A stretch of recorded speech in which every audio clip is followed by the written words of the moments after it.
Nminds Academy YouTube channel. I am Aravind Raj. இன்னைக்கு இந்த வீடியோல நம்ம எதை பத்தி பார்க்க போறோம் அப்படின்னு பார்த்தீங்கன்னா how to configure web server in Linux instance on AWS EC2 அப்படிங்கறத நம்ம இன்னைக்கு இந்த வீடியோல பார்க்க போறோம். Amazon web serviceல ஒரு EC2 instanceல அந்த instanceல வந்து பார்த்தீங்கன்னா Linux server install ஆயிருக்கும். ஸோ எப்படி அந்த Linux server வெப் சர்வரா ப்ரமோட் பண்றது அப்படிங்கிறத நம்ம வந்து பார்த்தீங்கன்னா இன்னைக்கு இந்த வீடியோல பார்க்க போறோம். ஸோ இதே வந்து பார்த்தீங்கன்னா லினக்ஸ்ல வந்து பார்த்தீங்கன்னா web server Apache web server தான் வந்து பார்த்தீங்கன்னா மோஸ்ட் ஃபேவரபிள் வெப் சர்வர். இதுவே விண்டோஸா இருந்தது அப்படின்னு பார்த்தீங்கன்னா IIS அப்படிங்கிற சர்வர் தான் வந்து பார்த்தீங்கன்னா நம்ம யூஸ் பண்ணுவோம். இப்போ இந்த லினக்ஸ் மிஷின்ல எப்படி நம்ம வந்து வெப் சர்வரா ப்ரமோட் பண்ணி நம்ம ஓன் வெப் பேஜை ஹோஸ்ட் பண்றது அப்படிங்கிறதான் வந்து இன்னைக்கு இந்த வீடியோல பார்க்க போறோம். நான் இப்போ என்னோட AWS மேனேஜ்மெண்ட் கன்சோல்ல இருக்கேன். இப்போ வந்து பார்த்தீங்கன்னா EC2 அப்படிங்கிற சர்வீஸ் நான் வந்து பார்த்தீங்கன்னா சூஸ் பண்ணிக்கிறேன். ஸோ இந்த EC2 இன்ஸ்டன்ஸ்ல தான் இப்போ என்ன பண்ண போறேன் அப்படின்னு பார்த்தீங்கன்னா ஒரு லினக்ஸ் இன்ஸ்டன்ஸ் நான் லான்ச் பண்ண போறேன். இப்போ வந்து பார்த்தீங்கன்னா நான் EC2 இன்ஸ்டன்ஸ் எந்த ரீஜன்ல லான்ச் பண்ண போறேன் அப்படின்னு பார்த்தீங்கன்னா நார்த் விர்ஜீனியால இருக்கு. ஸோ அதனால இங்கே வந்து பார்த்தீங்கன்னா என்னோட இப்போ லான்ச் பண்ண போற அந்த லினக்ஸ் இன்ஸ்டன்ஸ் நார்த் விர்ஜீனியாலே என்ன பண்ணிக்கிறேன்னா லான்ச் பண்ணிக்கிறேன். ஸோ இங்கே வந்து பார்த்தீங்கன்னா ரன்னிங் இன்ஸ்டன்ஸ் ஒன்றுமே இல்லை. ஸோ அதனால என்ன பண்றேன் அப்படின்னு பார்த்தீங்கன்னா நான் ஒரு நியூ இன்ஸ்டன்ஸ் வந்து நான் லான்ச் பண்ணிக்கிறேன். So first one choose and Amazon machine image அப்படின்னு கேட்கும். ஸோ நான் இப்போ வந்து பார்த்தீங்கன்னா ரெட் ஹேட் என்டர்பிரைஸ் லினக்ஸ் 8 நான் வந்து பார்த்தீங்கன்னா லினக்ஸ் மிஷினில் இன்ஸ்டால் பண்ண போகிறேன். Choose and instance type by டிஃபால்ட்டே வந்து பார்த்தீங்கன்னா ஃப்ரீ டைப் எலிஜிபிள் வர்றதை நான் சூஸ் பண்ணிக்கிறேன். அடுத்து கான்ஃபிகர் இன்ஸ்டன்ஸ் டீட்டெயில்ஸ் வந்து பார்த்தீங்கன்னா இதில் எந்த ஒரு சேஞ்சஸும் பண்ண போகிறதில்ல. ஸோ அதனால வந்து நெக்ஸ்ட். அடுத்து ஆட் ஸ்டோரேஜ். ஸோ ஆட் ஸ்டோரேஜில் எந்த ஒரு சேஞ்சஸும் பண்ண போகிறதில்ல. Next add tags. ஸோ என்னோட ஐடி விஷயத்துக்காக நான் என்ன பண்ண போறேன் அப்படின்னு பார்த்தீங்கன்னா ஒரு டேக் ஒன்று கிரியேட் பண்ணிக்கிறேன். Next configure security group. So வந்து பார்த்தீங்கன்னா பை டிஃபால்ட்டாகவே வந்து பார்த்தீங்கன்னா SSH என்ன ஆயிருக்கும் அப்படின்னு பார்த்தீங்கன்னா எனேபிள் ஆயிருக்கும். ஸோ இந்த SSH வச்சு நம்ம என்ன பண்ண முடியும் அப்படின்னு பார்த்தீங்கன்னா ரிமோட்லி தான் நம்ம வந்து இந்த மிஷினை வந்து அக்சஸ் பண்ண முடியும். நம்ம இப்போ இது கூடவே சேர்ந்து நம்ம வந்து பார்த்தீங்கன்னா வெப் சர்வர் ப்ரமோட் பண்ணுறோம் அப்படிங்கிறனால நம்ம அந்த வெப் சர்வருக்கு உண்டான HTTP ப்ரோட்டோகாலை எனேபிள் பண்ணால் தான் நம்ம வெளியே இருந்து அக்சஸ் பண்ணுறவங்களுக்கு என்ன ஆகும் அப்படின்னு பார்த்தீங்கன்னா அந்த HTTP அக்சஸ் பண்ண முடியும். ஸோ அதனால நான் இங்கே வந்து பார்த்தீங்கன்னா செக்யூரிட்டி குரூப்ல அந்த HTTPக்கு உண்டான ப்ரோட்டோகால் நான் என்ன பண்றேன் அப்படின்னு பார்த்தீங்கன்னா அலோவ் பண்றேன். ஸோ இங்கே வந்து பார்த்தீங்கன்னா HTTP அப்படின்னு இருக்கும். ஸோ ப்ரோட்டோகால் டைப் வந்து பார்த்தீங்கன்னா TCP, போர்ட் வந்து பார்த்தீங்கன்னா 80. ஸோ இங்கே வந்து அடுத்து ரிவ்யூ அண்ட் லான்ச் அப்படிங்கிறத நான் கிளிக் பண்ணிக்கிறேன். ஸோ இப்போ வந்து பார்த்தீங்கன்னா ரிவ்யூ அண்ட் லான்ச் வந்துடும். இங்கே ஏதாவது சேஞ்சஸ் வேணும்னா நம்ம பண்ணிக்கலாம், இல்லைன்னா இங்கே கிளிக் லான்ச். ஸோ இங்கே கேட்கும் சூஸ் அண்ட் எக்ஸிஸ்டிங் கீபேர்னு சொல்லிட்டு. ஸோ கீபேரே இல்லை. ஸோ அதனால் என்ன பண்ணுறேன் அப்படின்னு பார்த்தீங்கன்னா ஒரு நியூ கீபேர் கிரியேட் பண்ணிக்கிறேன். ஸோ இந்த கீபேர் மூலியமா தான் நான் என்ன பண்ண போறேன் அப்படின்னு பார்த்தீங்கன்னா இந்த மிஷினை வந்து ஆக்சஸ் பண்ண போறேன். லினக்ஸ் வெப் அப்படின்னா அந்த கீபேரை டவுன்லோட் பண்ணிக்கிறேன். இப்போ வந்து பார்த்தீங்கன்னா எனக்கு அந்த கீபேர் வந்து பார்த்தீங்கன்னா டவுன்லோட் ஆயிடுச்சு. ஸோ இப்போ அடுத்த ஸ்டெப் வந்து பார்த்தீங்கன்னா லான்ச் இன்ஸ்டன்ஸ் அப்படிங்கிறத கிளிக் பண்ணிடணும். ஸோ இனிஷியேட்டிங் இன்ஸ்டன்ஸ் லான்ச்சஸ் அப்படின்னு நம்மளுக்கு வந்துடும். Your instance are now launching. இதுதான் வந்து பார்த்தீங்கன்னா அந்த இன்ஸ்டன்ஸோட ஐடி. இப்போ இந்த இன்ஸ்டன்ஸ் ஐடியை கிளிக் பண்ணோம் டைரக்டாக நம்மளுக்கு எங்களுக்கு ரீடைரக்ட் ஆகும் அப்படின்னு பார்த்தீங்கன்னா EC2 டேஷ்போர்டுக்கு என்ன ஆகும் அப்படின்னு பார்த்தீங்கன்னா ரீடைரக்ட் ஆகிடும். ஸோ இதான் வந்து பார்த்தீங்கன்னா இப்போ நான் லான்ச் பண்ணியிருக்க இன்ஸ்டன்ஸ். ஸோ என்னோட ஐடென்டிஃபிகேஷனுக்காக கொடுத்த இன்ஸ்டன்ஸ் நேம், இன்ஸ்டன்ஸ் ஐடி, என்ன இன்ஸ்டன்ஸ் டைப், எந்த அவைலபிள் ஜோனில் ரன் ஆகிட்டு இருக்கு, நார்த் விர்ஜீனியா அப்படிங்கிற ரீஜியனில் US East 1E அப்படிங்கிற அவைலபிள் ஜோனில் ரன் ஆகிட்டு இருக்கு. இப்போ இன்ஸ்டன்ஸ் ஸ்டேட் வந்து பார்த்தீங்கன்னா பெண்டிங்கில் இருக்கு. ஸோ அது வந்து பார்த்தீங்கன்னா ரன்னிங் ஸ்டேட் வந்ததுக்கப்புறம் நம்ம இந்த மிஷினை நம்ம வெப் சர்வரா ப்ரமோட் பண்ணிடலாம். இப்போ வந்து பார்த்தீங்கன்னா அந்த லினக்ஸ் இன்ஸ்டன்ஸ் வந்து பார்த்தீங்கன்னா ரன்னிங் ஸ்டேட்டுக்கு வந்துருச்சு. இப்போ இந்த மிஷினை நம்ம வந்து SSH வயா புட்டி மூலியமா ஆக்சஸ் பண்ணி இப்போ நம்ம வந்து வெப் சர்வரா வந்து அதை வந்து கான்ஃபிகர் பண்ணிடலாம். அதுக்கு முன்னாடி வந்து பார்த்தீங்கன்னா புட்டி ஜென்னை யூஸ் பண்ணி நம்ம பெம்கியை PPK ஃபைலாக நம்ம கன்வெர்ட் பண்ணி வச்சுக்கலாம். ஸோ இங்கே வந்து பார்த்தீங்கன்னா புட்டி ஜென் யூஸ் பண்ணி இங்கே லோட் அப்படிங்கிறத கிளிக் பண்ணால் நம்மளுக்கு இந்த கீ ஃபைல் நம்ம டவுன்லோட் பண்ணி வச்சிருக்க இந்த கீ ஃபைல் வந்து என்ன ஆகும் அப்படின்னு பார்த்தீங்கன்னா நம்ம எடுத்து கொடுக்கணும். ஸோ இப்போ நான் வந்து பார்த்தீங்கன்னா Nminds linux web.pemp அப்படின்னு கொடுத்துருந்தேன். ஸோ கொடுத்துட்டு இங்கே கிளிக் ஓகே. இங்கே வந்து சேவ் as private கீஸ் கொடுத்துருங்க. ஸோ இங்கே வந்து அதுக்கு நேம் கொடுத்துடலாம். Nminds web அப்படின்னு நான் வந்து கொடுக்குறேன். Nminds linux web அப்படின்னு நான் கொடுத்து சர்வ் பண்ணிட்டேன். இப்போ அடுத்து எகைன் புட்டியில் போயிட்டு நம்ம என்ன பண்ண போறோம் அப்படின்னு பார்த்தீங்கன்னா நம்ம இந்த மிஷினை ரிமோட்லி ஆக்சஸ் பண்ண போறோம். ஸோ புட்டியில் போயிட்டு இங்கே வந்து பார்த்தீங்கன்னா ஹோஸ்ட் நேம் கொடுக்கணும். ஸோ இங்கே ஹோஸ்ட் நேம் இல்லைனா பப்ளிக் டிஎன்எஸ் ரெண்டில் ஏதோ ஒன்று கொடுக்கலாம். இப்போ நான் வந்து பார்த்தீங்கன்னா இங்கே என்ன சூஸ் பண்ணுறேன்னா பப்ளிக் டிஎன்எஸை காப்பி பண்ணிக்கிறேன். ஸோ இங்கே வந்து பப்ளிக் டிஎன்எஸ் கொடுத்துட்றேன். அடுத்து இங்கே SSH அப்படிங்கிறதுல அத்தன்டிகேஷன் அப்படிங்கிறது இங்கே தான் வந்து பார்த்தீங்கன்னா அந்த ப்ரைவேட் கீ ஃபைல் நம்ம கொடுக்கணும். ஸோ இப்போ நம்ம கன்வெர்ட் பண்ணி வச்ச அந்த பிபிகே ஃபைல் தான் வந்து பார்த்தீங்கன்னா Nminds Linux Web அப்படிங்கிறதா வந்து பார்த்தீங்கன்னா பிபிகே ஃபைல். ஸோ இந்த பிபிகே ஃபைல் என்ன பண்ணணும் அப்படின்னா சூஸ் பண்ணி கொடுத்துடணும். அடுத்து இப்போ செஷனில் போயிட்டு நம்ம ஓப்பன் பண்ணாமல் நம்மளுக்கு என்ன ஆகும் அப்படின்னு பார்த்தீங்கன்னா இப்போ இந்த மிஷின் கூட நம்மளுக்கு கனெக்ட் ஆயிரும். ஸோ இங்கே சர்வர் ஹோஸ்ட் கீஸ் எஸ் அப்படிங்கிறது கொடுத்துருவேன். இங்கே வர லாகின் ஆஸ் அப்படின்னு சொல்லிட்டு நம்மளுக்கு என்ன வந்துடும் அப்படின்னு பார்த்தீங்கன்னா மெசேஜ் வந்துடும். ஸோ என்னவா லாகின் பண்ண போகிறோம் அப்படின்னு பார்த்தீங்கன்னா EC2 யூசராக தான் நம்ம என்ன இது யூசர் நேம் வந்து பார்த்தீங்கன்னா EC2 யூசர். ஸோ இப்போ என்ன ஆகும் அப்படின்னு பார்த்தீங்கன்னா அந்த அத்தான்டிகேட் ஆகும், அந்த பப்ளிக் கீ ப்ரைவேட் கீலாம் கரெக்டாக இருக்கா அப்படின்னு பார்த்துட்டு இப்போ பாருங்கள் EC2 யூசர் என்ன ஐபியில் இருக்காரு அப்படின்னு பாருங்கள். இது வந்து ப்ரைவேட் ஐபி, இந்த சிஸ்டத்தோட ப்ரைவேட் ஐபி பாருங்கள் 1972.31.63.108 அப்படிங்கிறது. பட் பப்ளிக் ஐபியோட தான் நம்ம அக்சஸ் பண்ண முடியும். இப்போ இதில் ஏதாவது ஃபைல்ஸ் இருக்கா அப்படின்னு செக் பண்ணுறேன். என்ன ஒரு ஃபைல்ஸும் இல்லை. ஸோ இப்போ நான் வந்து இது என்னவா ப்ரொமோட் பண்ண போகிறேன் அப்படின்னு பார்த்தீங்கன்னா சர்வராக ப்ரொமோட் பண்ண போகிறேன். தட் மீன்ஸ் வெப் சர்வராக ப்ரொமோட் பண்ண போகிறேன். ஸோ அதுக்கு முன்னாடி இதில் இருக்கிற அப்டேட்ஸ் எல்லாமே கரெக்டாக இருக்கா அப்படின்னு செக் பண்ணிக்கிறேன். sudo m update. ஸோ ஏதாவது நியூ அப்டேட்ஸ் இருந்தது அப்படின்னா என்ன ஆகும் அப்படின்னு பார்த்தீங்கன்னா எல்லாமே அப்டேட் ஆகும். ஸோ இப்போ வந்து பார்த்தீங்கன்னா நான் வந்து பார்த்தீங்கன்னா எம் சர்வரை வந்து அப்டேட் பண்ணிட்டு இருக்கேன்.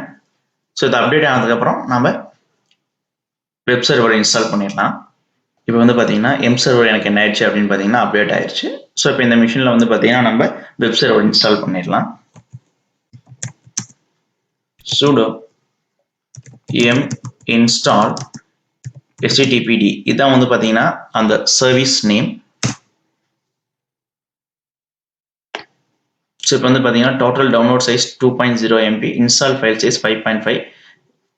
Is this okay? அது ஓகேவா அப்படின்னு கேட்கும். எஸ் அப்படின்னு கொடுத்துருங்க. அடுத்து என்டர் பண்ணிங்கன்னா இப்போ என்ன ஆகும் அப்படின்னு பார்த்தீங்கன்னா அந்த பேக்கேஜஸ் டவுன்லோட் ஆகி நம்மளுக்கு வந்து இன்ஸ்டால் ஆக ஆரம்பிச்சிருச்சு. ஸோ இன்ஸ்டால் இப்போ இந்த பேக்கேஜ் தான் நம்மளுக்கு என்ன ஆயிருக்கு அப்படின்னு பார்த்தீங்கன்னா இன்ஸ்டால் ஆயிருக்கு. ஸோ இப்போ இந்த சர்வீஸ் ரெண்டாவதா அப்படிங்கிறத செக் பண்ணிடலாம். அதுக்கான கமெண்ட் வந்து பார்த்தீங்கன்னா systemctl status httpd அப்படின்னு நம்ம கொடுத்தோம் அப்படின்னா இப்போ இது சர்வீஸ் ரெண்டாவதா இல்லையான்னு செக் பண்ணிடலாம். ஸோ இன்ஆக்டிவ்ல இருக்கு. இது ஆக்டிவ் கொண்டு வரணும் அப்படின்னா நம்ம என்ன பண்ணணும் அப்படின்னு பார்த்தீங்கன்னா இந்த சர்வீஸை ஸ்டார்ட் பண்ணணும். வந்து ஸ்டார்ட் பண்ணிடலாம். அதுக்கான கமாண்ட் வந்து பார்த்தீங்கன்னா systemctl start httpd அப்படிங்கிற கமாண்ட் தான் வந்து பார்த்தீங்கன்னா ஸ்டார்ட்டுக்கு உண்டானது. ஸோ இங்கே வந்து பார்த்தீங்கன்னா நம்மளுக்கு அத்தான்டிகேட்டிங் ஃபார் அப்படின்ட்டு வரும். பிகாஸ் ஆஃப் நம்ம அட்மினிஸ்ட்ரேட்டர் கிடையாது. ஸோ அதனால சூடோ கமாண்ட் முன்னாடி யூஸ் பண்ணி பண்ணோம் அப்படின்னா என்ன ஆகும் அப்படின்னு பார்த்தீங்கன்னா இந்த கமாண்ட் எக்ஸிக்யூட் ஆயிடும். ஸோ இங்கே சேம் அதே கமாண்ட்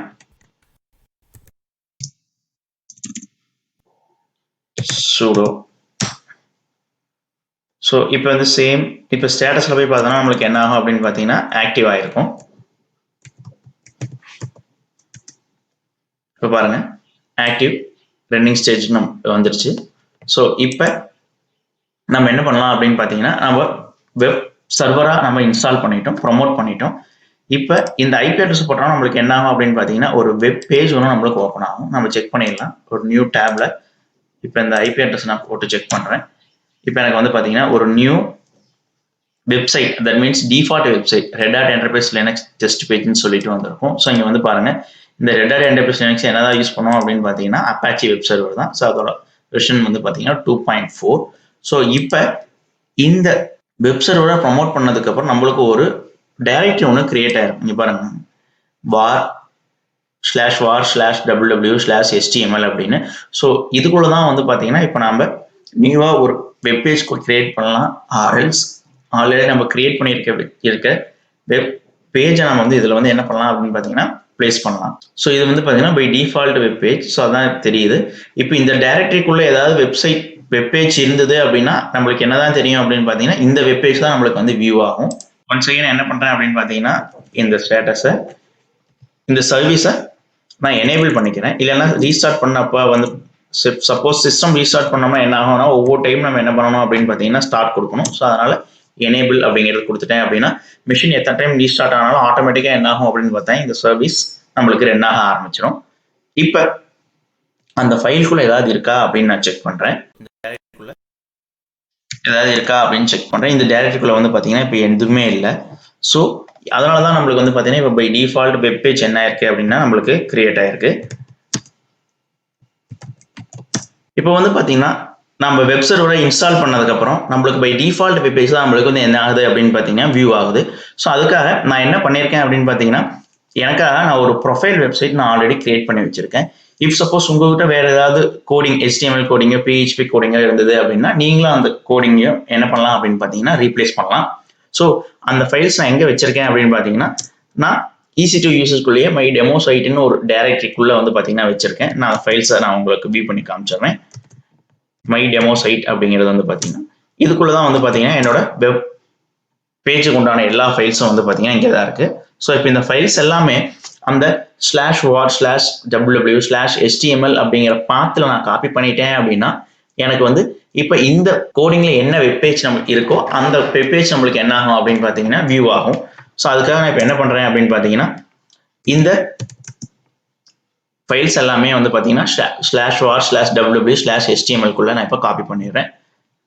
ஸோ மை வெப்சைட் டெமோக்குள்ள இருக்க எல்லா ஃபைல்ஸும் ஸ்டார் அப்படின்றது it indicates all files to எங்கே காப்பி ஆகணும் அப்படின்னு பார்த்தீங்கன்னா /war/ww/html குள்ள என்ன ஆகணும் அப்படின்னா காப்பி ஆகணும். பட் இங்கே நான் வந்து பார்த்தீங்கன்னா காப்பி கமாண்டே கொடுக்கல. ஸோ இங்கே வந்து பார்த்தீங்கன்னா sudo copy -forcefully and recursively just ஒரு என்டர் அடிச்சிங்கன்னா என்ன ஆகும் அப்படின்னு பார்த்தீங்கன்னா இங்கே இருக்க ஃபைல்ஸ் எல்லாமே இப்போ இந்த டைரக்டரியில் இருக்க ஃபைல்ஸ் எல்லாமே இப்போ வந்து பார்த்தீங்கன்னா இங்கே காப்பி ஆயிருக்கும் HTML அப்படிங்கிற ஃபைலுக்குள்ள. இப்போ நான் செக் பண்ணி காமிச்சிடுறேன். ஸோ இப்போ வந்து பார்த்தீங்கன்னா நான் சேஞ்ச் பண்ணிக்கிறேன் டைரக்டரியை /war/ww/html அப்படிங்கிறதுக்குள்ள லாகின் பண்ணிட்டு இப்போ வந்து பார்த்தீங்கன்னா LS கொடுத்தேன்னா இங்கே பாருங்க இப்போ மை டெமோ சைட் அப்படின்னு ஒரு டைரக்டரிக்குள்ள இருந்த ஃபைல்ஸ் எல்லாமே வந்து பார்த்தீங்கன்னா இங்கே /war/ww/html அப்படிங்கிற ஒரு டைரக்டரிக்குள்ள வந்துருச்சு. ஸோ இப்போ நான் எகெயின் அந்த வெப் ப்ரௌசர் போயிட்டு ஜஸ்ட் இதை ரெஃப்ரெஷ் பண்ணா இப்போ எனக்கு என்ன ஆகும் அப்படின்னு பார்த்தீங்கன்னா அந்த /war/www/html அப்படிங்கிற டைரக்டரிக்குள்ள இருக்க கோடிங் நம்மளுக்கு எக்ஸிக்யூட் ஆகி எனக்கு இங்கே ஒரு வெப்பேஜ் வந்து என்ன ஆகும் அப்படின்னு பார்த்தீங்கன்னா வியூ ஆகும். இப்போ நான் ரெஃப்ரெஷ் பண்ணுறேன்.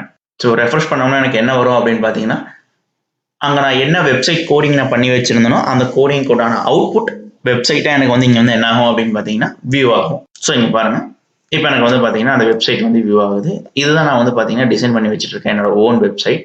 இதே மாதிரி நீங்களும் ஏதாவது ஓன் கோடிங் வச்சிருந்தீங்க அப்படின்னீங்கன்னா இதே மாதிரி நீங்கள் ரீப்ளேஸ் பண்ணி ஹோஸ்ட் பண்ண முடியும். அந்த ஃபைல்ஸை நான் எப்படி காப்பி பண்ணேன் அப்படின்னு பார்த்தீங்கன்னா ஃபைல்ஸ் எல்லாம் மூலியமா வந்து பார்த்தீங்கன்னா நான் லோக்கல் மிஷின்ல இருந்து என்னோட ரிமோட் மிஷினான இந்த லினக்ஸ் மிஷினுக்கு அந்த ஃபைல்ஸை காப்பி பண்ணியிருக்கேன். அதை எப்படி காப்பி பண்ணுறது அப்படிங்கிறதுக்கு உண்டான வீடியோ வந்து பார்த்தீங்கன்னா வீடியோ லிங்க் வந்து நான் வந்து பார்த்தீங்கன்னா டிஸ்கிரிப்ஷனில் கொடுத்துருக்கேன். அதை பார்த்து நீங்கள் வந்து ஃபைல்ஸை காப்பி பண்ணிக்கிங்க. ஸோ இப்படி தான் வந்து பார்த்தீங்கன்னா ஒரு லினக்ஸ் மிஷினை வெப் சர்வராக ப்ரமோட் பண்ணி நம்மளோட ஓன் வெப் பேஜை ஹோஸ்ட் பண்ணுறது. இந்த வீடியோ பிடிச்சிருந்தா லைக் பண்ணுங்க, சப்ஸ்கிரைப் பண்ணுங்க. தேங்க்யூ ஃபார் வாட்சிங் திஸ் வீடியோ.